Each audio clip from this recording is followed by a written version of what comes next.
You're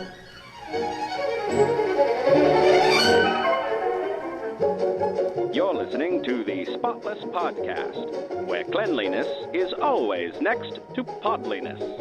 Now, here are your hosts, Hannah Brooks Olson and Andrew Walsh. I'm looking at our show sheet here, Hannah, and I'm realizing we are less than 20 episodes away from our 200th episode, which is a hard word for me to say. And I would like to ask you, in the spirit of any old couple that is sick of celebrating milestones, can we agree to do nothing for our 200th episode? Just keep it simple this year? I was going to do something so extravagant for you, but yes, I suppose that's fine. What is the 200th anniversary? What is that? Is that a new crypt? I don't know. I think that is what it is. Anyway, that's not where we are today. We're at episode 181, I think, if I'm doing my numbering right. And you know my favorite part of doing podcasts is numbering, Hannah. And today on the show, we are finally going to let the listeners talk. The topic today, the overriding topic today, is discussions about cleaning up after someone close to you passes away. When people die, it is incumbent upon the survivors to clean up and go through all kinds of stuff. This is an obvious thing. It's something that I had my first experience with recently, about a month ago, when my mom passed away. And we were going to talk about this topic 2 shows ago, but then I blabbed. And then last episode, I know, can you imagine? Last episode, we just started setting the topic up again so we could get to some voicemails. And then I just blabbed about my mom some more. And so now it's time. It's time to actually let the listeners talk for a damn change. I think they'll appreciate that. I wasn't done. Oh. Just joking. By the way, if you're somebody who would like to be a part of these types of conversations, give our Spotline a call. The phone number is 508-HOW-WASH. That's 508-469-9274. You can record a voice memo and email it to a spotlesspod@gmail.com. Instagram, YouTube, @spotlesspod. That's where you find us there. And check out the website, spotlesspod.com, where Hannah always posts all the shows and supplementary materials. Any products or tips that we mention on the show end up there, along with some really funny GIFs. Better keeping the GIF industry alive over here. You really are. I love It's 2012 where I live. God, I love GIFs. You ever make them yourself, or are you always finding the GIFs? I've gotten really into making GIFs lately. I find them, but Keith makes them. Keith is a GIF maker, so he does sometimes make them for me, especially like if we're watching something and there's a moment where I'm like, pause, you need to make this for me. Yeah. How does he go about doing that, or should I just get him on the line? He and I start our own podcast about making GIFs? I think that would be so popular with like 15 people, but those 15 people would be so dedicated. And we're 2 of them, right? So there's like 13 besides us, right? You could also talk about cable management. So yeah. Oh goodness, GIF of the Magi, is that what we call our podcast? Whatever. I'll continue this conversation with your life partner off air, because like we said, we do want to get to the listeners. Now, speaking of the listeners, before we get into the main topic today of what some people refer to as death cleaning, I do want to shout out another topic that is ongoing on the show that you and I are very interested in hearing from scrub jockeys about, which is the specific cleaning, either materials or processes that are associated with your industry, one's industry, that us outsiders don't know about. Did you have an example when you shouted this out last week? Because I don't feel like I did a good job of explaining what we're looking for there. Well, it came up because I watched a tattoo artist clean up tattoo ink, which was, I was mesmerized by it. But I was thinking about when I worked at a donut shop in college for a decent amount of time. Really? And we used to have to get the icing off the floor. And the thing about donut icing is if it's like cooled and solidified, it gets pretty hard. Like really, glue. Yeah, like shellac. And so we did have a special scraper, like on a stick, that our janitorial used to use. So something like that. Although we also realized that if you got it like hot, it also would sort of loosen up. So a lot of times we would just sort of pour boiling water all over the floor, and then like it kind of looked like that curling. is interesting. Yeah. That's really interesting. I spent a lot of time in high school at a donut shop, and I'm trying to figure out how much of this I want to tell you because it's also home of one of my most embarrassing moments. And God, have I had a lot of embarrassing moments. But like how bad can it be? One of the, I mean, it's been, I mean, I don't know how long it's been since I've been in high school, 30 some years, but it's the type of cringe that when I think about it, if it just pops in my head, it like still fells me. Like it's almost a physical reaction. I'll tell it as quick as possible. Like... Oh God, I have those moments all the time. You walk in on me in any moment that I'm like washing dishes or something, and it'll seem quiet in the room. I'll just be listening to headphones, and then if you're behind me and I don't know, you'll just hear me go.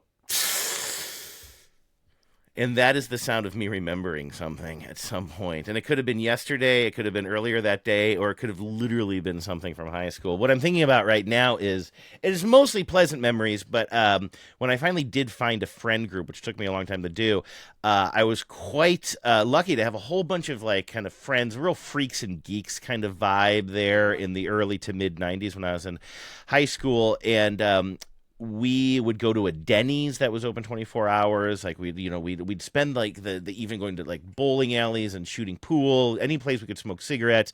Then we go to Denny's at like 10 o'clock at night. And then the after party would be at this donut shop called Mr. Donut. It was a small regional chain at the time, right around the corner from my house where we lived. And my friend Mary worked there. And it was great because it like, it was 24 hours and we would just spend the wee hours of the mornings basically there, late nights, mornings, and Mary would give us free donuts if we wanted them. Sometimes she and her ne'er-do-well friends would have donut fights in the kitchen. I remember I was part of a donut fight one time.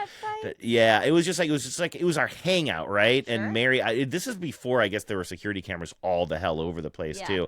And Mary was just punk rock girl, but also she had this job for a long time. She was like maybe 1 or 2 years older than us, I want to say too. Maybe she was like post high school age when we were like maybe juniors and seniors, but all that to say, she let us get away with anything we wanted to.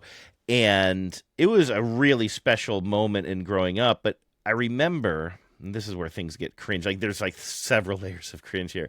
My friend Tony, who was like my friend from grade school, but he didn't live near me, but he would come visit, and a lot of my friends knew him. And he was love the man, but grade A arty rock and roll weirdo, right? And at the time, he was, I think, in a band, or he just was a band, and he called his band the Farmer's Daughters, which is the first level of cringe. So Tony had some sort of musical outfit called the Farmer's Daughters. And I remember somehow, I think maybe I even took it from my dad's shop where I worked at the time, we ended up with a bottle of spray paint. Now, I had never graffito tagged anything in my life. I had no interest in doing it, and I'm not a particularly artistic person. But we had this can of spray paint, and I don't know, what are you going to do with a can of spray paint? You're in high school. It's what is it, Pavlov's spray paint can? Yeah. No, not Pavlov's. Chekhov's. I was like, not Pavlov. I knew that was wrong. I mean, although a little bit, though, you do see the spray paint can, and you're like... Exactly. Well, actually, you're right. Thanks for reverse engineering that, but you're right. A little bit of both there. But we decided that we were going to spray paint Farmer's Daughters on the back of the donut shop, but all the way in the back, not facing any kind of traffic or anything. It's like back where the dumpsters are. I'd never even been back there before. And I swear Mary signed off on this or gave some sort of implicit instructions. I wouldn't have done it otherwise. And having never spray painted before, I went around back, and I can't remember if Tony came with me or not. He might have been behind me chuckling or whatever. The only thing that doesn't make sense is why would I have been spray painting it when I have no artistic abilities at all, and Tony does. I was going to ask, like, was Tony, did he not have fingers that he couldn't control the spray paint can? Like, why was he put in the driver's seat of this? I think it was my can, and maybe it was my idea. I really don't know. And I never spray painted anything before, and I wasn't trying to do anything. I just going to spray the words. And I guess what I learned, and this is the only time I've ever done this, is you're standing kind of close to the wall and you start spray painting it, and then it just got bigger and bigger as I was going along, like a child who's learning to write for the first time and they have no sense of scale, and it's getting bigger and bigger. And I don't know how long it took. It didn't take very long. And then I stepped back and I was like, oh no, this is huge. It just says farmer's daughters, which is not exactly like daughters. Is not even like a short word necessarily. I was going to say, that's U's so and G's. many letters. And I stepped back and I'm like, oh no. Like I had this feeling of immediately being like, we're in some kind of trouble here. And so we came back in. I don't know what we told Mary. And again, Mary has for years been putting up with our antics. Like she's basically been like our room mother for the late night gatherings at her donut shop. She's letting us get away with murder. And she's letting us. Friend with the cool job is extremely clutch. Yes. One of our listeners and one of my close friends, Melissa, worked at a Baskin-Robbins in high school, and we would hang out at the Baskin-Robbins where she worked, and like when she was closing up, we would like linger so much around. Fun, right? And it was like the kind of thing where like if you knew she was working, and especially because this was like before cell phones, really. You knew also that that's where you could find your friends. Like it was like a known kind of place to go. Yes, that's right. No cell phones. Else on that night, you would like, your family made you do something, but then you wanted to go hang out with your friends afterwards. You could go to that place, and you kind of knew your friends would already be there. Yeah. And Mary again was like 2 years older than us and very cool, and so she also sort of had that kind of like but was she cool enough older to let person you spray paint an entire novel on the side of the building? I think. I don't know how much of a misunderstanding it was. It's my not just memory, but understanding going into this that we had implicit permission from her. But I don't think she realized the impact and that it was going to take up you're messing around with all your different lighting over there. It's because it got really dark, like in the time. I know. I noticed that it was changing. Yeah, it's really that time of year outside, and so it's 2:00 in the afternoon and it's dark outside because it just got really stormy, and I had all these like weird shadows, so I'm trying to fix it, and I think I'm going to leave it at this. Anyway. Well, all of that is to say it was the only time Mary's ever been mad at us. I just remember it's like when you have like the cool teacher or whatever who's just like always so nice, always like just, and you just see them too far. And you see them like not only like mad at you, but like disappointed in you for the first time because she got in trouble. I think she found out later, and the next time we went to the coffee shop, she's like, what did you do? I'm in so much trouble.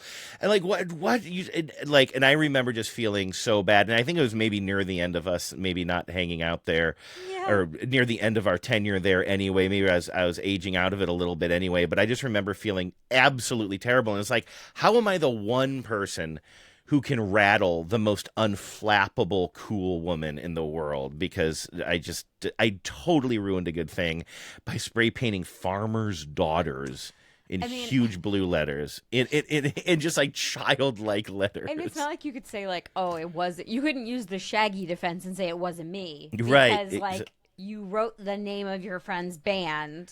Right. And I would assume. You literally signed the scene of the crime, and I wrote the Wet Bandits underneath it. Signing it "Love Andrew" also was like yes, maybe not exactly. your best choice. Putting my parents' phone number, because you're right. I mean, keep in mind, you mentioned a time when you were pre-cell phone. This is like 1993, 1994 or something like that. But anyway, that would be a better story for this podcast if I had to clean it up. But I didn't. But those are the types of stories. Hannah's story I'm talking about having a special little scraper to clean up the glaze of donuts in the floor of a donut shop. Like that's a very specific occupational cleaning device or process. That's the type of thing we're looking for. Now, we're not going to get into this today because I want to get more kind of input from the listeners, but I know we got a voicemail from your parents talking about some of the things that your dad has done in his various lines of work, and some people are weighing in on Instagram, and so I think on the next show we'll go through some of those, so please get a hold of us if you would like to add to that. But on to today's topic, Hannah, you mentioned that coincidentally, was it just last night or very recently, you stumbled on a TikTok channel, a page, a profile, I don't know what we call them, all about kind of I sort of related the topic of cleaning up after somebody passes, right? I mean, exactly related. And it was about 12 hours ago when I was not Oh. sleeping, and I should have been. I was doing my little, like, one eye scroll in the bed. And TikTok, just knowing what I needed, understanding me in the algorithmic way, showed me a video of a woman who, her name is Madison, and she has just started this new account, and the whole account is about how she inherited her childhood home is a condo that her mom and dad bought together, and then they divorced slightly thereafter, and then her dad like raised her in this condo, and he was a hoarder, and like a legit hoarder. And she lived there with him in high school, and the hoard was kind of getting worse and worse, and then finally she moved out, and then when he lived alone, like the hoard be hoarding. And so then when he passed, she is in there, and it is full on like snow shovel scooping piles of papers, and old cassettes with like dust that's looks like snow has fallen on it, like really, really, literally 30 years worth of hoarding. And it's really interesting to me. But the other thing I noticed was she was getting a lot of advice in the comments because of how many other people have gone through this. Because, and one of the things that she mentioned in one of the clips that I watched was the fact that she was finding, so at one point she was like trying to uncover a couch and was like just digging like piles of papers and stuff off this couch.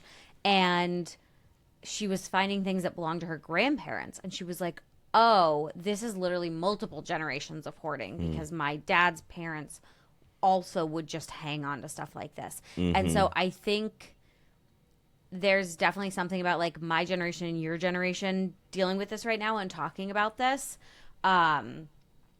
where we are just having to sort, like our parents' generations, it feels like really didn't have the same incentive to not hang on to stuff. And I don't know if it has to do with stability of the economy, if it has to do with people just moved around less, if they were staying in the same place for a long time, if we're all still dealing with residuals from having Depression era great grandparents. Like, I don't know what, I'm sure there's psychology to this, but it feels like... Do you think there's also a little bit of a family dynamic that's changing as well? Like, Certainly. when you think about the traditional family, it's just kind of like, okay, you get to a certain age, you get married, you have kids. Like, not that that's still the vast majority of people, that's just life, but we also live in 2025. You're listening to a podcast right now, not you, Hannah, maybe you're listening to a podcast right now, hopefully I am. not, that's in this year. but with two adults who have both chosen individually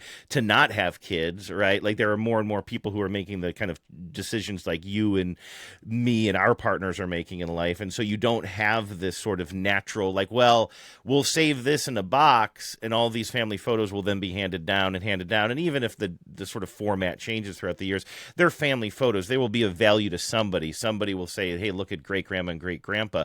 But like when you get to the end of the line, what you're kind of looking at with me and my sister, neither one of us have kids. It's kind of like, oh, where does this stuff go now? And how do you justify keeping small things that are only sentimental? I think we're also seeing a compounding of consumerism that's been like going up and up and up over the decades too. I mean, think about, there was no greater subject in November on local news in the 90s than Black Friday shopping. And then you think about like, well, where did all that shit end up? Where people who camped out for Black Friday deals, where did all that crap end up? It ended up in people's closets, and then they died, and then someone had to deal with it. I saw another creator referring to it and calling it the millennial inheritance, which is literally like, we're not inheriting money. We're inheriting sometimes properties from our parents that are literally uninhabitable. And what we're getting instead is just like stuff. Like the millennial inheritance creator, I think her mom had passed, and she just had 1 million, dishes, serving platters, full sets of glasses and plates for this idea of having dinners and having formal dining, which is also just something we don't do anymore. Or if you do it, you're going to have a more modern, designy sensibility, not this we're not doing China this heirloom thing, because also like people just keep buying more stuff, and I think you can see the difference in consumer behavior, certainly in thinking about like changes in consumer behavior in the 80s, right, when commercialism and consumerism was sort of de rigueur, and as a result people bought a bunch of stuff, and like where did that stuff end up? It ended up in our parents' garages. And so I think we're seeing a lot of folks who now, as boomers are getting older and like leaving this mortal coil, they are also leaving behind the trappings of all of this consumerism and like just all the stuff that they accumulated. But yeah, this creator on TikTok at Madison Cleans, it's really, really interesting. And it's just very like, it just came to be at the exact moment when this is exactly what we've been talking about. Yeah, let me play a little bit of this. Now, I do want to say, as we set this up and also relate to it personally, luckily, I don't think this is something that I'm going to have to deal with in my life. Like my mom, when she passed away, as I was talking on the show last week, she was already in a graduated care facility. So she just lived in one room, and she was also very like her. I get all of my like almost anxiety driven neatnickiness from her and my dad, who are both very type A in that way. And so my mom, did a pretty good job of getting rid of stuff. She was definitely not a hoarder, but even in her very limited space, which was not over. You wouldn't walk in my mom's room and be like, oh, this woman has too much stuff. She just lived a normal life for that stage of her life and that stage of her illness. But once you start going through even a little bit, you realize, oh my God, there's just so much. Another drawer, another drawer, another drawer. And that's not hoarding. That's just normal, actually kind of minimalist behavior. And now here you have these kinds of stories, which are just heartbreaking when people walk in and you see a home that is just like you said, the first step is just literally getting shovels and shoveling up paper and debris and just filling bag and bag and bag before you can even start going through drawers. That's what this person, Madison, is dealing with. And a lot of her TikToks are just kind of quick things over the sound of music or whatever, not a lot of audio worth playing, except for this one. She's documenting day 3 of this cleanup, and I think she gives a voiceover in this video. Welcome to the hoarder house I inherited from my dad. I'm Madison, and this is day 3 of digging out of my childhood home. I can't thank you enough for all the advice you left in the comments of my last video. I love the idea of using tubs to separate the items that I want to donate, like these t-shirts that my dad had on hand from a fundraiser he did in 2002. All 250 of them. The rollaway dumpster is a work in progress, and we're just trying to figure out where to put it. All home movies have been sent away to be condensed and digitized. The Bag Buddy is a game changer and saves so much time. Today, while I was digging, I found my baby book. Right inside the front cover was a photo of me taken in this exact same spot 38 years ago. There's so much I want to pause and talk about, but this is like really heartbreaking. And she's literally using a metal shovel to scoop up around the hearth, around the fireplace here. We flash to a photo of her as a little girl, maybe, 3 years old, sitting in a little chair, maybe around, it looks like it might even be around the holidays, sitting next to that hearth in much better times, right? When it's just like such a little domestic scene from, I'm guessing, the 90s, and now she's like having to dig all this up. Also, she mentions in a hazmat suit, by the way. She's wearing she's a hazmat suit. She has has home was still happy and livable. Oops, sorry, I didn't mean to play that over top of you. How dare you? I was trying to go back in the video a little bit here. She also mentioned something called the Bag Buddy, which is like kind of you can put those big industrial clear garbage bags in this sort of like skeletal frame that's not really a garbage can, but it just sort of props up your bag for you, which seems like a good idea. One of those hampers that they would have at like a laundromat. That's kind of what it reminds me of. Yeah. That's a good, it's like a good the description. rolly one, And I think this is what's also really interesting about her videos and some of these other videos I've seen from people who have been through similar things is like this is what a thing it is. There's infrastructure for it. Like there are things like, and so she talked about the rollaway dumpster. That's literally one of those big trailer dumpsters. Yeah. And she mentions in another video that she tried to get the rollaway dumpster brought into the actual like gated community or condo community or whatever it was, so that they could just unload all the stuff, because part of hoarding is not wanting to get rid of things, but also when you hoard to this degree, everything is ruined. It doesn't retain its value. Every piece of furniture in that house that's been buried under decades of paperwork has mold. Even in a place like that's fairly, where it's not necessarily like filth, but it's just stuff. That much stuff traps hair and dust and mold, and like that desire to hold on to everything also then tends to ruin stuff, and it becomes trash.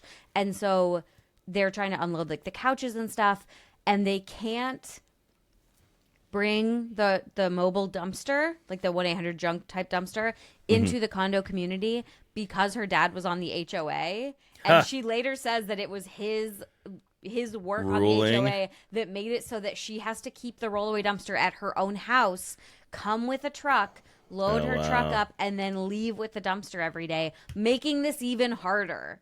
And I will say, we're going to play the back half of this video here, but one thing that I'm also impressed by is I feel like by the time you have a job this big and what must seem this overwhelming, and you already have a full dumpster, you have an entire dumpster that you can fill, the temptation, I think, would be to not go through things like set aside these T-shirts and find a place to donate them, which you want to do. You know me, Hannah, I'm huge on that. Find a new home for something. Don't just throw it away. But when the job seems so overwhelming, you could just say, it's just another box. Throw it in the dumpster. Throw it all in the dumpster. Or even, and of course, a topic very close to my heart is this idea of these VHS tapes. We see a shot of a whole bunch of VHS tapes that are like home VHS tapes. You don't know. It could be an old episode of Knight Rider. It could be home movies. Who knows?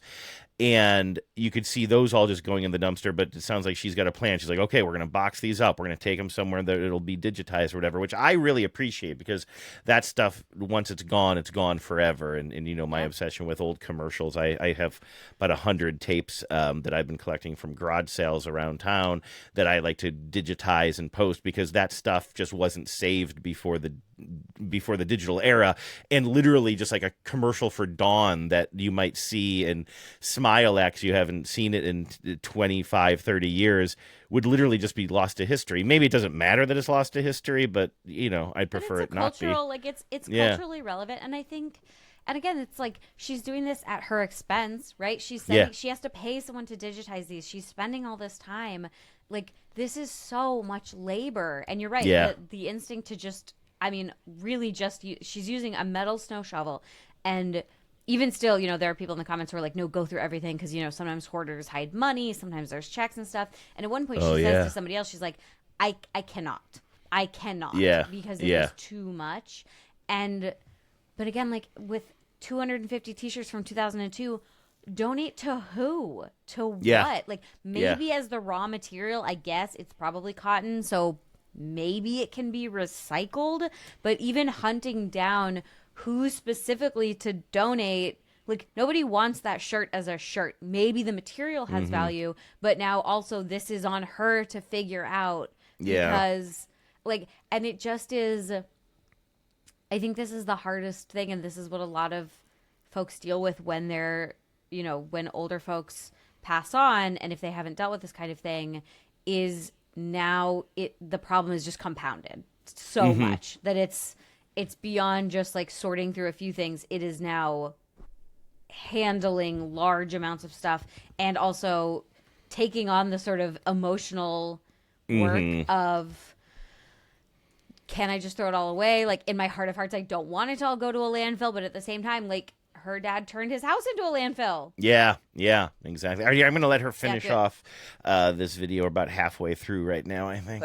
All home movies have been sent away to be condensed and digitized. The Bag Buddy is a game changer and saves so much time. Today while I was digging, I found my baby book. Right inside the front cover was a photo of me taken in this exact same spot 38 years ago, when the home was still happy and livable. I made today's focus this small area right in front of the fireplace, and it really did make the day a lot less daunting. While I was working, I noticed quite a few brown recluse spiders. Ooh. So I set off a few foggers and I called it a day. Ooh. Bonus content: before the day was over, the dumpster was delivered, and now the real work begins. Nice. It does look satisfying. She's got a whole dumpster she can fill now, but yeah, it must be hard not to. It must be difficult not to rabbit hole too, you know, because that's the other thing that I actually even think I said to my sister or somebody when we were cleaning out my mom's room, which is a room that, you know, I got to know somewhat over the course of the past, I don't know, maybe 5 years that she lived in this particular space, but the room itself doesn't have those emotional ties for me. And I think I said to my sister, like, man, this would be so much different if this were our childhood home. We were going through this stuff. Like that would be, that would be so much more difficult, I think, because of all of the memories that are imbued there. So now let's turn things over to our listeners on this topic. Not about, and by the way, this is an extreme example that we were just sharing there, the kind of hoarding on top of the emotional labor of cleaning up after somebody passes on. But even if you're not dealing with a hoarding situation, it can still be overwhelming. And we got this voicemail from our friend Anna, who's over here in the Greenwood neighborhood. Hi, Andrew. This is Anna, listener number 9, and about the going through items after a loved one passes away. Not electronic, but I remember specifically after my mom passed away, my stepdad separately came to my sister and to me and said, so there are these old journals of your mom's, do you want them? And he said that both of us reacted with the same, no! Because there's no way. I couldn't even imagine opening a journal, somebody else's journal, particularly my mother's. No, it was out. But I thought that was what the first thing I thought of when you talked about looking through old pictures. Because I did get some of her, like, an old yearbook or something. But that's not, scandalous. Yeah, so that was my contribution, even though it's not really electronic. So another thing, and you can cut this out of the... I literally don't remember where this goes, so I guess we'll find out if we're cutting this out or not. All right, Anna? If you play this recording, you don't have to play this part. I just wanted Hannah to know that the passport card is only good by sea or land to like Mexico, Canada, and maybe like Caribbean, some of the Caribbean islands. You can't use a passport card for air travel, for international air travel. You can't use it. And as far as money belts, well, I have a very long story of why when I went to England this summer, I couldn't find my money belt before. I have one because Rick Steve said to use it for Portugal, and I couldn't find it. So I ended up just taking this other little bag. Anyway, left that bag on the train, got it back, but by the time I got it back, I'd already reported my passport stolen. Spent a day at the embassy getting an emergency passport. Another thing to learn, emergency passports aren't accepted everywhere. They're not accepted in Belgium, France, and the Netherlands, and we had a layover in the Netherlands, so we had to change our flight. Anyway, that's way too long a story. Sounds like that. Sounds like some lessons learned the hard way. I don't even remember talking about those passport cards. This is why I don't travel, though. I just don't go anywhere. It's way too complicated. It's just too much. It's too stressful. Boy, but that idea of the journals, though, going through a loved one's journals. Now, this I think is really, really interesting. I wonder what your response to this will be, Hannah. And it's funny because and I don't say this to make a joke, but it's interesting. I'm here talking about my mom who recently passed away. Your mom literally listens to this show. So I don't want to be like using, parental death as an example here because that can get just sad and Sure. for everybody involved. But I wonder, like, I totally understand that reaction to, like, a journal. No, these are private thoughts. These were not meant for anybody. You throw them away. But I wonder if I would feel differently about a journal or a diary or something that would have been one of my parents if it was from long before I was born. So, in other words, if I found, and I'll just keep this either one of my parents, and I don't think either one of them had anything like this, so it's totally hypothetical. But if somebody said, oh, here's a journal that one of your parents kept when they were in high school or even in their early 20s when your mom and dad first started dating, I could see myself saying, oh, okay, maybe I would see what they were like as a very young person as opposed to reading something that they had written in their, in the last 10 years before they died, or really any time that I could be mentioned in it. I do wonder if there's a passage of time that would make some of those things more fair, not even fair game, because that makes it sound like you want to read them, but just like that you'd be more open to perusing. Yeah, I think it depends on the relationship you had with them, maybe. Yeah. You know, and it's interesting, too, because, like, yes, my parents are very much still with us in that they listen to this podcast. But when my sister moved... I have a strong feeling that this podcast is going to kill them, honestly, just listening to my bullshit. So apologies for that. It's truly a highlight of their every 2 weeks. Good. So we cleaned out the house that I spent. It wasn't like my childhood home, but it was the house I was in from like middle school on. When my sister moved in to my parents' house, and my parents moved into a different house and then into the place where they live now. And you know, my mom was not a hoarder, but she would admit to keeping a lot of stuff. And there was a lot in that house, and we cleaned out a lot of stuff over a period of time. And at one point I did find some like journals and letters of my mom's, and I was like, ooh, nope, not gonna look at that. Because did you just give them? Your mom wasn't there when you were doing this project? She was not, because she really, I don't think she would be upset with me saying, but she was like not in a mental space to go through all that stuff. Sure, yeah. And so we were doing it, and I just created boxes of stuff to set aside like for her, where I was like, this is yours, you should have this at your place. And I think it would be different if she was no longer with us, but again, like, she's alive, so I was like, here you go. Yeah, of course. Yeah, I mean, you would never read somebody's stuff when they're alive, but also you do sort of wonder about legacy. Like, I think some people are like, well, this journal, like, do you not want to? I don't want to read anything from my parents that they would have written that would embarrass me in any way, or just be too.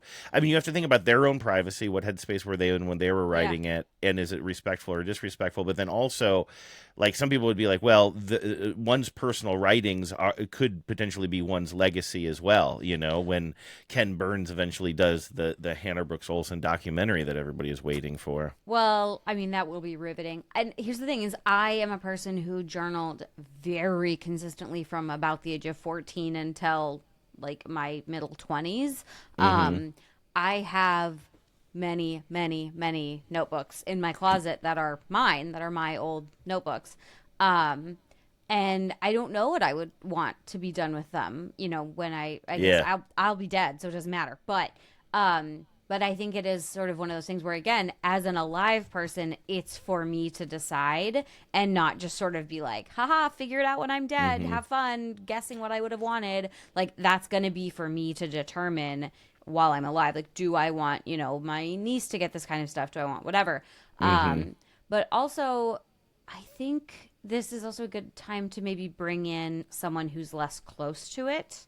I think a lot of this is more emotionally fraught when it's your own parents. Like, if I came across my mom's journals after she had passed, I would probably have Keith maybe look at them first and be like, you knew her, but you weren't, you know, she wasn't your mom.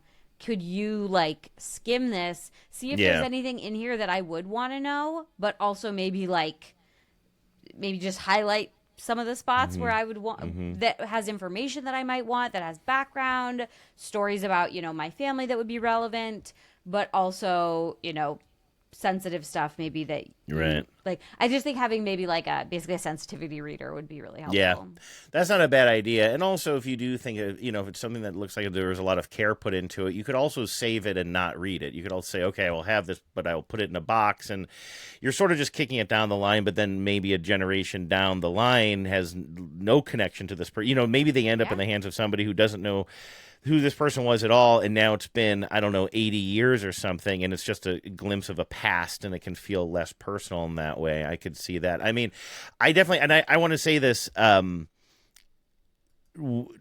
know, with all sincerity, and not to be glib here, but I do want dibs on your mom's erotica that she's been writing for years. You joke, but that woman... I do joke. I do joke. You think. What are you writing, Julie? All right, I have some more voice reading. But also, I meant. Well, I don't know. Maybe she's been inspired, but I can tell you what she reads. Exactly. But I I will say though, also that's a very good point though, that the next generations, like I would love like my great grandmother's journals, someone I never got to know. That's what I personally, mean. That's what I mean. Who Yeah. I've heard a lot about, and it would be great to like know her. Like I never got to meet my great grandmother. Like it would be really cool to read her thoughts and experience, and especially because like family stories, it's like a game of telephone. You hear about something and you hear about something, and especially if you had family, I mean, I think everybody's life is kind of interesting, but if you had family that had like a very interesting life, I think letters and journals like that are maybe worth saving, even if it's not for you because you're too close to it, knowing that somewhere down the line someone might really value it. I don't know if I ever told you this on this show. I know I've mentioned it on TBTL because I think I did this not all that long ago, but this is probably something that a lot of people wouldn't do. If you're somebody who has kept some sort of notebooks that are like sort of, let's just call them journals or something along those lines, I think most people would be like, well, you got to keep that. You got to keep that. And like, I'm somebody who, we were just talking earlier in this episode, like how I am really prone to beat myself up over cringy memories of myself. And when I was in college, like a very stereotypical guy of my age, my generation, my walk of life, let's say, I definitely went through a long phase, most of college, I would say, where, and this is kind of pre-internet. I mean, the internet's out there, but I'm not really using the internet much. Like, it's still a bit of a novelty. I just had notebooks, and I was constantly writing in notebooks. And like, it wasn't like Dear Diary, today this thing happened. It was short stories, bad poetry, musings, just, it was my entertainment. Like, what did I do? Like, in college, probably the thing I did the most was like smoke bad weed and listen to Melancholy and the Infinite Sadness and write in my goddamn like notebooks, right? Yes, and read the Beat Reader that I had, and the, speaking of erotica, no, or like, and of course, like, it's so stereotypical, the Bukowski or whatever shit was getting into my bloodstream at the time, and along with the Mad Dog 2020 that was getting into my bloodstream at the time, and like, I think that's a little bit cringy to admit, and I don't even know why, but maybe just my influences and how cliche it was for, again, somebody of my age and my generation to go through that. But on the other hand, there are things that are more embarrassing to go through. Like, I was reading and writing a lot, but I still, though, as I got older, like, I literally had a suitcase. I still have the suitcase. In fact, I would go to thrift stores and buy those old suitcases at Goodwill that you would find them a lot in the 90s. They were like suitcases that looked like like William S. Burroughs would have rolled around with one of these things in the 60s or whatever, those old school, just like simple handle, hard shell. Yeah, I got two of them, and I would just throw all my notebooks into one of them, and I just knew they're both still filled with various paper keepsakes, like cards that I got from grandparents, like not everyone, but like all kinds of stuff. But what one of them used to contain was basically all of my writings from this period, and it always made me paranoid because I didn't want anybody to read it. Not that I had any secrets in there, like, oh boy, today I spray painted in the back of a donut shop. I tell all of my most embarrassing stories now. So it wasn't like I don't want somebody to find this because I'm ashamed of things I did or thought, but just because it just seems so cheesy and so cringy, and who I was then and who I thought I was, and I thought I was a writer and all this stuff. And I realized, like, every time I moved, I would move the suitcase with me, but it always lived in the back of my head that, like, if something happens to me, I don't want anybody reading this stuff. And that commercial for some sort of medication that was all over TV about 3 years ago, and they represented a woman's constipation as a overstuffed suitcase that she was dragging around. Do you remember this? She was always, and V's and I would always call it her cartoon bag of poo, because it seemed like it was a sort of a weird analogy. This woman was like carrying this overstuffed purple suitcase all the time, and it represented her constipation. But I realized that this suitcase was sort of like my mental constipation. It was always in the back of my head. I don't ever want something to happen to me and somebody else to read these things. But I also couldn't bring myself to throw them away because it was such a part of my life and a part of my growing up and who I was. Until one day, I remember I was living in Los Angeles, because I remember where I was when I did it. I just got, like, I think a 6-pack and a bottle of whiskey, and I just sat down and I opened these notebooks for the first time in 20 or 30 years or whatever it was. Had a greater memory than I thought I was going to of a lot of the doodles and stuff. Like a lot of the stuff, I'm like, oh, I do remember this one and whatever. But I just gave each page like its last due, and then I might have kept a manuscript here and there, maybe something that I turned in for an assignment that was a short story or something. Like I made some decisions, but mostly I just one by one. And I think I even made a thing of like tearing it out and throwing it away and just like kind of making the decision. And you would think that I might have some regret about that, because like talk about something that is literally irreplaceable. It was just like my writings in these books from this period.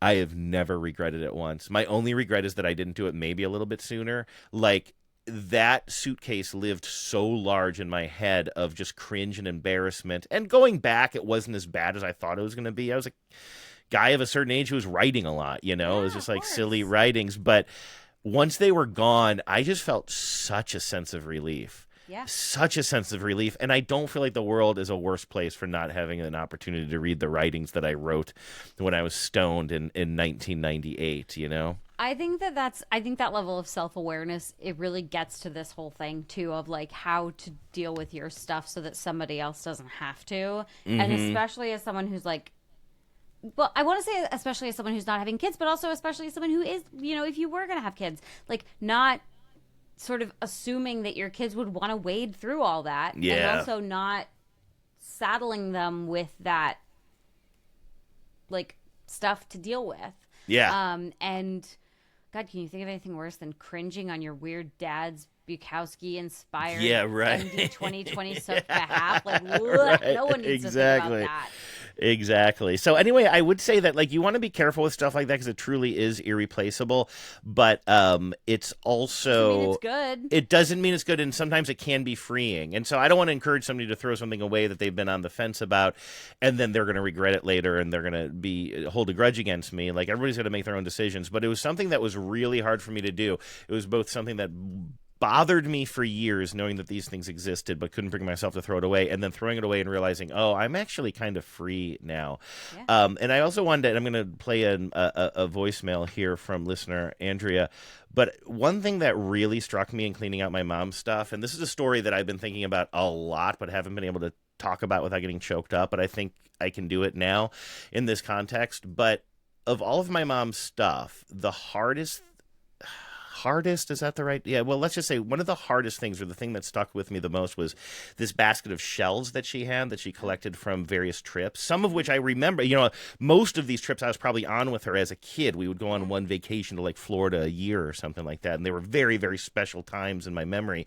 And my mom would take that. Now, some of these were, you would look at them and be like, oh, that is a really nice shell. Maybe it's a small conch shell or something like that. And it'd be like, oh, that is nice. But they're still just shells. They're shells that are dating back probably 50 years or whatever before I was born, maybe even going on vacation, collecting a sand dollar here, a sand dollar there. But most of them are just sand dollars. They're not remarkable except for the experience that one person had when finding them, then bringing them home, then putting them in her shell basket.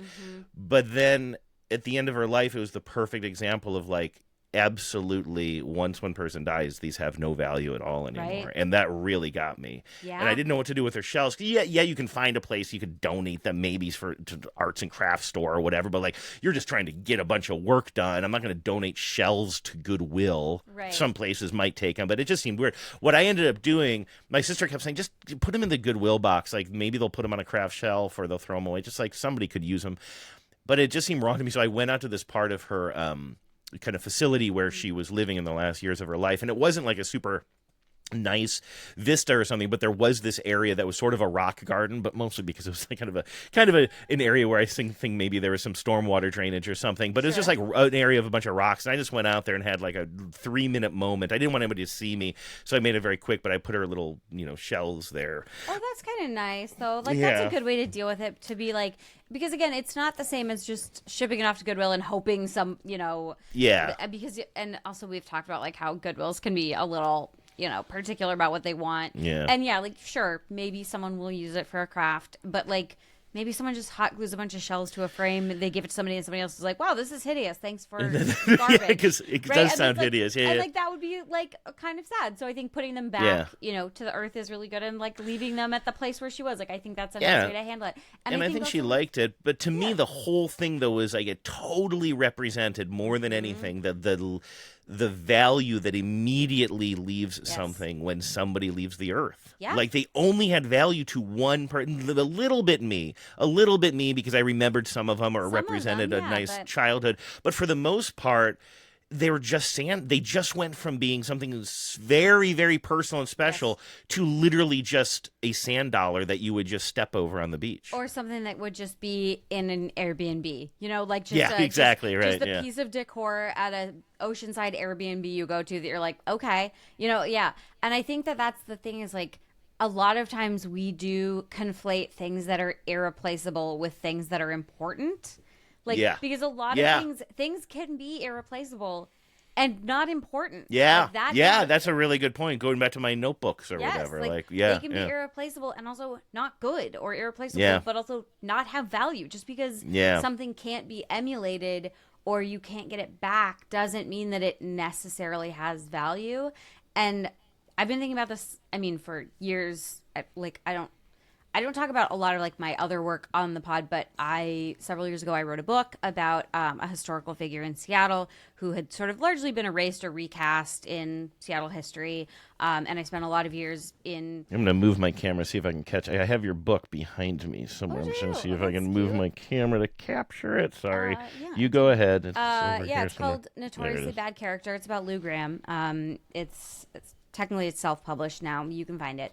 But I was going through all these archives trying to find photos and details and letters.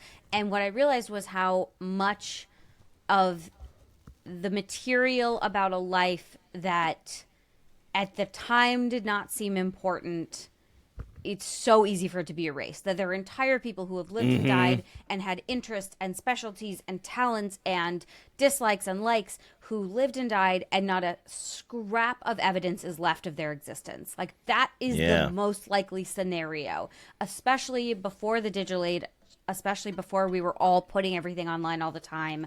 There are just people who lived and died and left no mark, really, aside from the people around them. And then they lived and died and they didn't leave a mark, right? And that's frustrating to you as a researcher. Yes, exactly. And I know somewhere out there in someone's garage, in someone's attic, literally in their walls, potentially, maybe, newspaper, or in just some like box of archival stuff that's never been digitized, there are the exact resources I'm looking for, but because they haven't been separated out and extracted, I don't have access to them and I don't know where they are, and they're just out there in the world.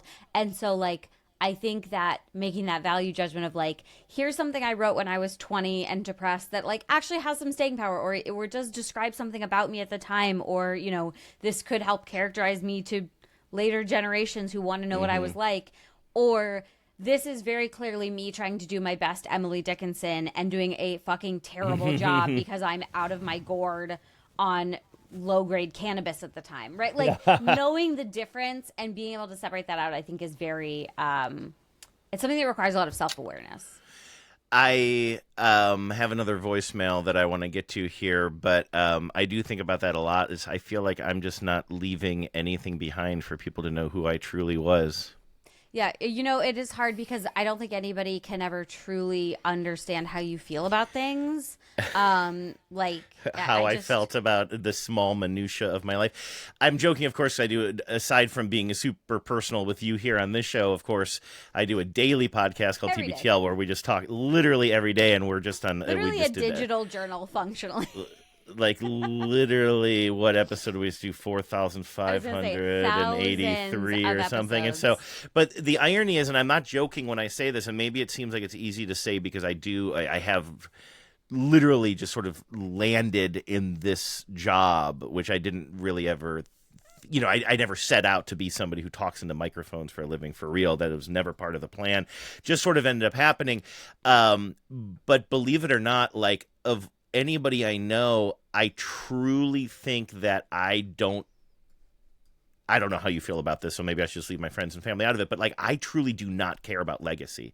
Yeah. My legacy. I literally don't care. Like I just know that some people really, and they'll kind of joke about it, but I think kidding on the square, like talk about, well, I want this, you know, I want this to happen, or I want, you know, to be embalmed and set up in a chair by the fireplace so everybody can see, you know what I mean? Like whatever. And like, I've always had the attitude of when I'm gone, I'm gone. I really don't care. Like the only thing is I would want my legacy to be like, oh yeah, he was a good guy. Like he tried his best. Like honestly, like he wasn't a jerk. He wasn't selfish. He didn't make people's lives worse. Like that's all I want is for somebody to be like, oh yeah, I knew him. All right, good guy. Like that's all I care about. Yes. And like, but here I am with like we say like these digital archives that go back, just that document like my most minute arguments with neighbors or landlords or people throwing poop in my garbage can or whatever it is, going back 15 years, 18 years now and still going. All right, I'm gonna stop blabbing now because we have a voicemail here from listener Andrea. Like I said. It might be Andrea. We'll see how they pronounce it here. But this is a long voicemail. I listened to it a couple of weeks ago, and I found it to be quite moving. This specifically talks a bit about digital cleanup. And Hannah, this is something that you were asking listeners to weigh in on as well, because part of going through my mom's stuff was like getting these old format photo cards that used to work in old cameras and seeing what was on those, and also having some hesitation, like what if these are personal photos, or like private in some way, but I didn't have to worry about that too much. But I think younger generations will have to worry about that. But anyway, this is a voicemail from Andrea. Well, hello, Hannah and Andrew. This is Andrea, listener number 7, I think. My sidekick is Herschel. He's listener number 8. We had actually called in about this years ago.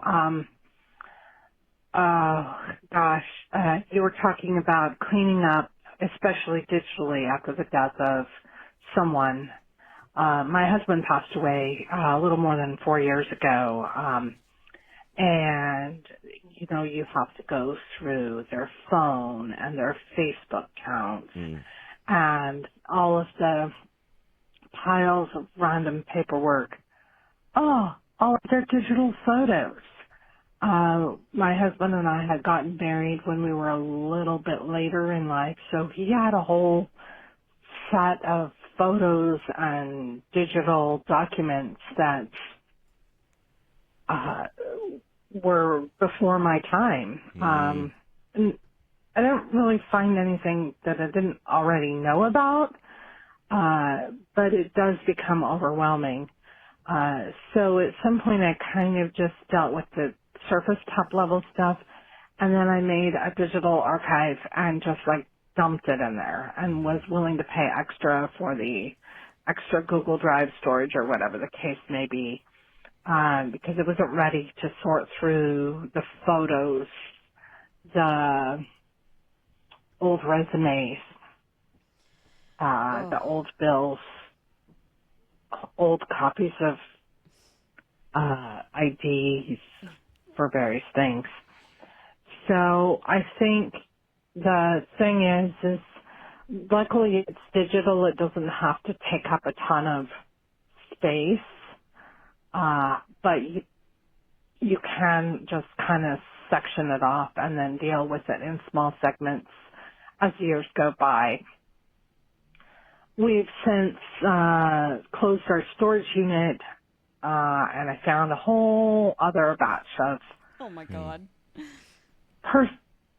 physical things. Then you have to decide what do you do with their clothes. What do you do with this little trinket that they bought somewhere sometime? And perhaps your situation isn't in a way that you can deal with it, or hold it, or keep it, or pass it on to anybody in particular. So what do you do with those things? You take each item in stride. You try not to burden yourself with the past. You just take it one piece at a time and don't worry about if you cry. It's okay. Anyways, have a great day. Bye. That is tough stuff. It's good advice, though. And so that does remind me. Okay. Many years ago, when I was like 22, I was working at a coffee shop, and one of my colleagues died unexpectedly, like the manager of the coffee shop. And it was very traumatic. It was very emotional. It was like really shocking. It was like the first like young person I really knew who had passed away. But I remember his family had money somehow. I don't and they were very estranged. But I remember that they had a sort of like memorial, weirdly, at the Westin Hotel in Seattle, which is like very strange. But me and my coworkers, like my coworkers and I, we all got together and we went to this memorial. And I remember that one of the things they had was just this long table, and it had all of these little odds and ends and tchotchkes and trinkets and little things that had belonged to Chris, to this person who had passed. And we were all encouraged as the funeral goers to take something that had belonged to him as like to have something, because on the one hand, the family had all these little bits and bobs, and also a lot of us had kind of only really known him through like service work. Oh, hi, Bingo. Yeah, you see Bingo's tail? He's watching you. You can't see on the camera, but he's now face to face with you right now on the screen.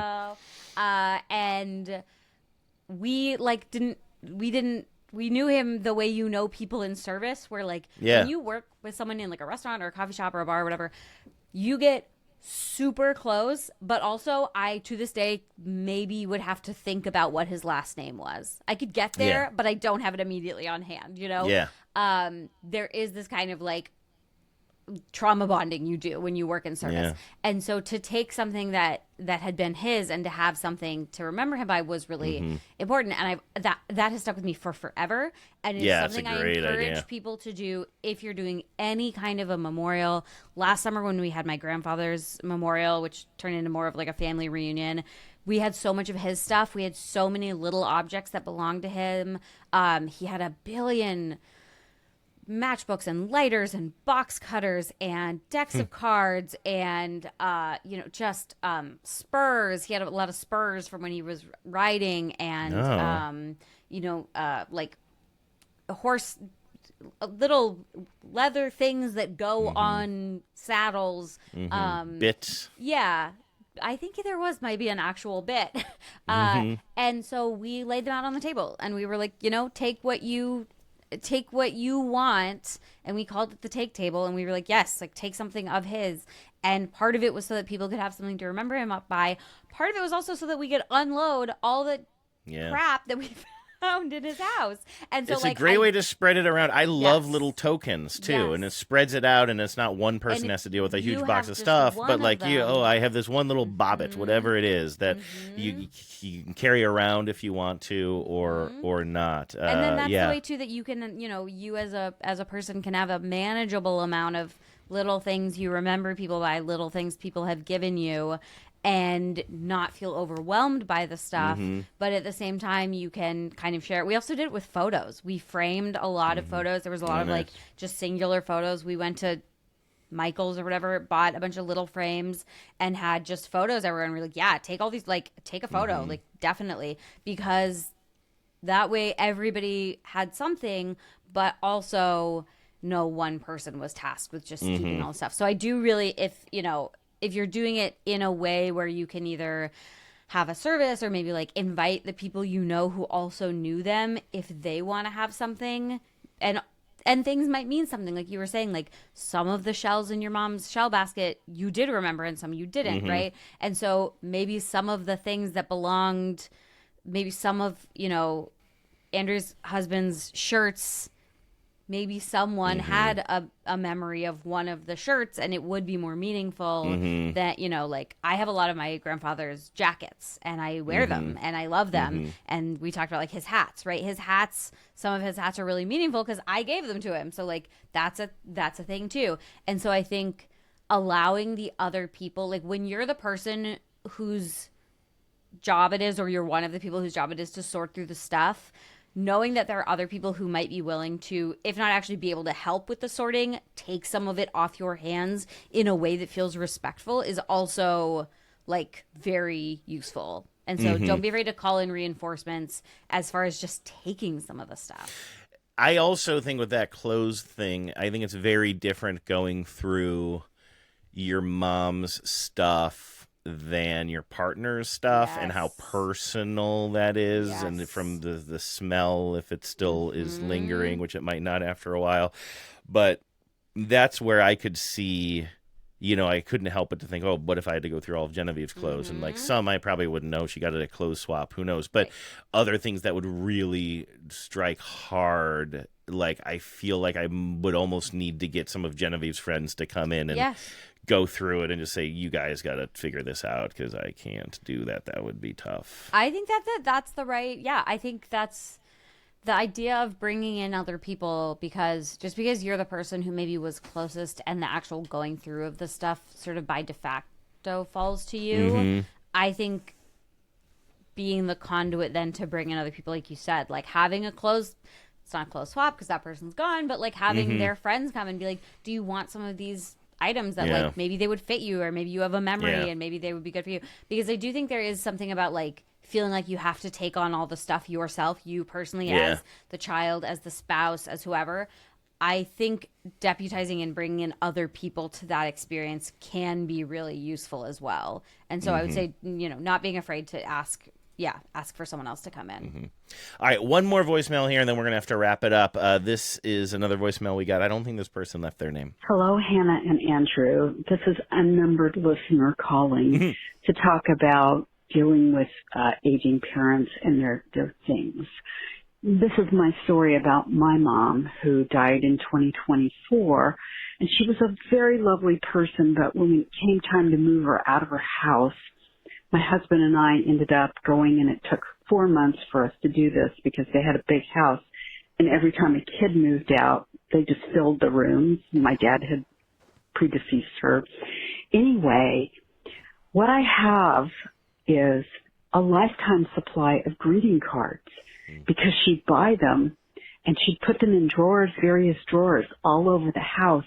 And when I consolidated them together, there will never be another instance of me ever having to buy another greeting card. The other thing she loved to buy were toothbrushes too. So there were hundreds of unopened toothbrushes, which went off to the unhomed community where she lived, and they were thrilled to get them. That's really important. So, these are just sweet things that she compulsively bought, and her pictures are still in my basement all these years later, and I'm still trying to go through them. Good luck to me.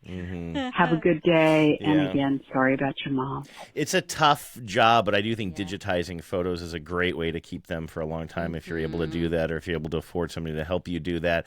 But the greeting card thing, I mean, I just also love that, like, just the greeting card industry, the greeting card habits of the past are just not what they are. Everybody's sending jib-jabs now, right, Hannah? What are the Something kids like doing? that. Yeah, that sounds right. Yeah. I know cards is a funny one because it's not like they go bad. Like you can keep them, you could use them. I mean, I have a box of greeting cards that I have amassed over time. Like I buy cards if they're, if I'm somewhere and they're on sale, I will buy a box of cards because I send paper cards, not irregularly. But yeah, and then the toothbrushes is really interesting. Hygiene items, though, if you come across someone who has been hoarding hygiene items that, again, don't go bad, like a toothbrush, because a toothpaste might go bad. A toothbrush probably won't. Donating those to people in the unhoused community is extremely, extremely a good thing to do. The same is true with, personal care items, like I said, that, might not go bad. Be aware, though, I know I've mentioned this before, but I used to volunteer at the food bank in Seattle, and the number of people who would, when a family member died, clean out their cupboards and just donate everything that was in their pantry without looking at expiration dates or whatever. You're just putting your garbage on somebody else. You are just donating botulism in a can at a certain point, and it's really, I get the exhaustion of dealing with someone else's stuff, but like self-awareness remains the name of the game, I think. Yeah. That's why even where I volunteer, like I just get a little, not cranky, but I get very rigid about people saying, well, I have a bunch of this I can donate. And it's kind of like, well, unless it really fits into specifically what we do here, we don't have the you can just think, oh, you're a group that helps the homeless. You can use this because homeless people could use this. But it's like, if you don't have the infrastructure to store and distribute that kind of stuff, you're not doing us or anybody any favors. It's actually it's a burden. It can be a burden. Make sure before you donate something that the place that is accepting it truly needs it and accepts it, especially if it's something like that. You don't want to burden the organizations that you're supposedly trying to help. Yes, exactly right. And just so that you can sort of unburden yourself. Yes, exactly. So usually one of us would say something funny here, and then we would laugh, and then I would hit the music. Kind of tough to make a laugh line as we come out of this topic. I know. I made a joke the other day on Threads that just like... What? You're on Threads? Yes, I'm on Threads. I didn't know that still was a thing. People use Threads more than they use Blue Sky. It's a different. I believe it. I didn't. I'm sorry. I did not mean that as a dig. I just hadn't heard that name in a long time. Oh, people definitely still use Threads. Yeah. But I quipped the other day about just like the experience of listening to a podcast in 2025 is a lot of times like someone being like, yeah, I don't know if I ever really bounced back from that loss, and then the host comes in and is like, more about this human tragedy after the break. And then the break is just like, do you look like an absolute tool in your ugly ass clothes with your dumb ass everything? Get discounted whatevers that blah. And it's always like so overmodulated, and it just like the tone and tenor is you just get whiplash. This doesn't seem like the appropriate time to hear about dude wipes, my friend. Seriously. It's like, what's hiding in your back door? It's like, oh my God. Somebody literally just talking about their mom getting slaughtered, on your podcast, and then it's like, after the break. Yeah. So automation. I do think that the automation in our entertainment, like even on the TV platforms or streaming video platforms or wherever, your Hulus or what have you, like just handing things over to automation where I'll literally see the same 15-second commercial 3 times in a row. Like there's just no care at all anymore. And I know that people have complained about commercial breaks since the beginning of television. So I don't want to just be like old man yells at cloud. This is just like what the reality is these days. But there is something that seems so AI sloppy about everything. Yes. Just like, yes, you will watch the same 15-second commercial with this really intrusive music 3 times in a row, and somehow that pencils out for us monetarily and enjoy now back to a very special MacGyver. Right. Well, now everyone can just appreciate how nice it is to listen to Spotless, a podcast with no ads and just 2 idiots talking to each other like human beings. We got no ads, no future, no audience. That's not true. That's insulting to our audience. We have a wonderful numbered audience. In fact, we could literally put a name to every one of our listeners. All right, everybody. Thank you. It's been a pleasure. Also, thank you to everybody who called in on this topic. It's a serious topic, and folks who shared their thoughts. It really does mean a lot. In fact, I am just realizing we were going along, and I played all of the voicemails, but we got a very, very heartfelt email from listener Ann in New Hampshire on this topic that I am, as we speak, moving into next week's show sheet because I forgot to get to that one, which I'd also like to share. So you can, the topic is not forever closed. You can always reach us in all the ways that you can reach us. There's an old-timey radio guy who's going to tell you how to do that in just a minute. In the meantime, everybody enjoy the next couple of weeks. We will talk to you on a Monday in the not-too-distant future.